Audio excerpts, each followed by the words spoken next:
Hello, this is Connie. Today we're going to talk about chord families and their functions so that you can create a harmony for your piano song. So let's get started. This is right out of the workbook, How to Compose Beautiful Piano Music, and I will put a link down in the description below if you want to purchase a copy of the workbook. But we're going to talk about chord families and their functions. Okay, there's 3 chord families. Tonic, and tonic consists of these 3 chords, the 1, the 3, and the 6. Now here at the beginning of the book, we had these chord charts. So this is the key of C major. We wrote in the Roman numerals 1, 2, 3, 4, 5, 6, 7. The majors, the bright yellow, the happy sounding ones, are capital letters. The minor, the sad sounding ones, are blue, and they're lowercase letters. And then this weird little character at the end, the diminished, is all on its own. It's pink. There's a little code at the bottom. Okay.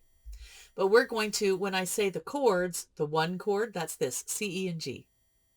The 3 chord, E, G, and B. And the 6 chord, A, C, and E. So those are those 3 chords. Tonic chords are used to create a feeling of resolution or just you're settled. Home is a really good way to describe it. You're home. Okay, when you first start composing a piece, you start at home. You have to establish where home is so that when you move around, it has a sense of, okay, we're not home right now, and then you come back to home. It's just like writing or a good story or watching a good movie. You have to know kind of how things are normally, and then they start changing, and then how it resolves at the end. Okay, so that's what tonic chords do. They create a feeling of being home. Songs will start and end on a tonic chord. The 1 chord is the standard for beginning and ending. And I'll tell you why here in a minute. It is the strongest of those chords. So you want to use the 1 chord for the very first and the very last chord of your song.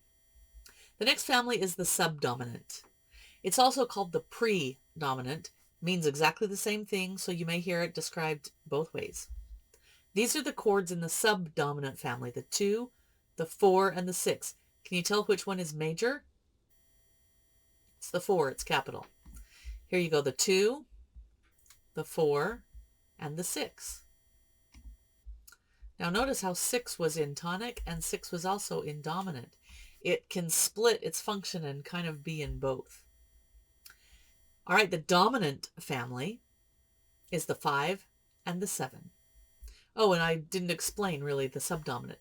Subdominant chords are what you use to lead you away from home, and they're leading you towards something that's not home. Usually it's dominant is where your target is, but it's your mode of transportation. Could be like when you leave to go on vacation, you might take an Uber or a taxi or the subway and a plane, and you might go between several of those before you get to your final destination. All right, dominant is that destination away from home. It's your vacation place. All right, it's where you go when you leave home. Just like taking a vacation, you will come back home. That's the definition of a vacation. Instead of just moving somewhere else, you're going to return back home, which is tonic. So when we're in dominant, we can stay there for a while and use dominant chords, but then we have to return back to our tonic, so we return home.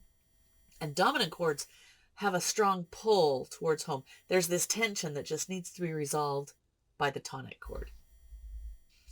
Okay, in each chord family, the tonic, subdominant, and dominant families, the chords are not equal. Some are stronger in their function than others. We will call these strongest chords the king chord of the family. That is a term I just use, so that's not a common term. You probably won't hear it anywhere else. But it's a great way to think of the chords in the family. Number 1, which is the major tonic chord, is the king of the family. That is the strongest tonic chord. 3 is medium and 6 is weak. Now, the only reason I say 6 is weak is because it is split. It's like dividing its purpose between tonic and subdominant. 6 is actually a beautiful chord to use, and it's even more popular than the 3, used a little more often, but that doesn't mean it's a stronger chord. So Just knowing that, you've got to begin and end on the strongest, and you can use the others throughout the piece when you need a tonic, but not as strong as number 1. Okay, for subdominant, the king of the subdominant family is 4. The weaker is 2, and the weakest one in that family is 6. But you can use all 3 for a subdominant chord when you want a subdominant function. The dominant family. Okay, 5 is the strong. 7 is weird. It's a dissonant chord. That means it clashes. It just doesn't sound very good. And it doesn't really play well with other chords. So it's kind of, we call it like the court jester. For now, since we're beginning and we're just laying the basic foundations of Roman numeral harmony, we tend to not use that right now. Now, if you're composing something and you want that 7 chord and you think it sounds perfect, use it. It's there to be used, but we're not teaching that right here at the beginning. We'll incorporate that later. Okay. Now, the relationships within the family. Okay, some families are more functional than others. All right, there's the chords in the family group are related to each other with 2 notes. They're both related to the king of that group by 2 notes. That's why they're grouped together. It's not just random, oh, I think this sounds good, so we'll use that for tonic, and this sounds good. Nope, it's their relationship to each other. So let me just show you here. We're using the key of C major, and going back to our chart, a number 1 chord is C, E, G. So I'm going to write those notes right in here. C, E, G. And I'm not going to keep popping back and forth between that chart. If you have the workbook, you already have all those charts for yourself. And I just showed it to you. So the 3 chord starts on E, and it's E, G, B.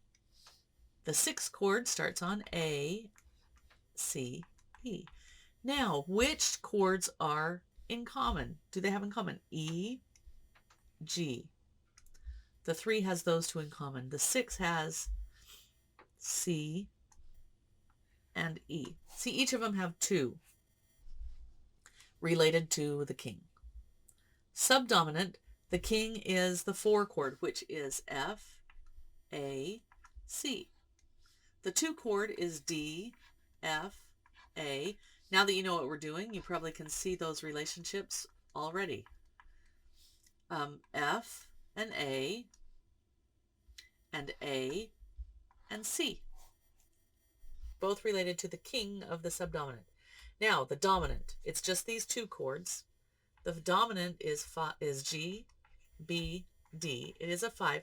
Now, remember, sometimes we add that 7 to make it a little more, create a little more tension. So if we wanted to do that, we add an F at the top. Now let's write the 7 chord. 7 chord is B, D, F. Here they are, B, D.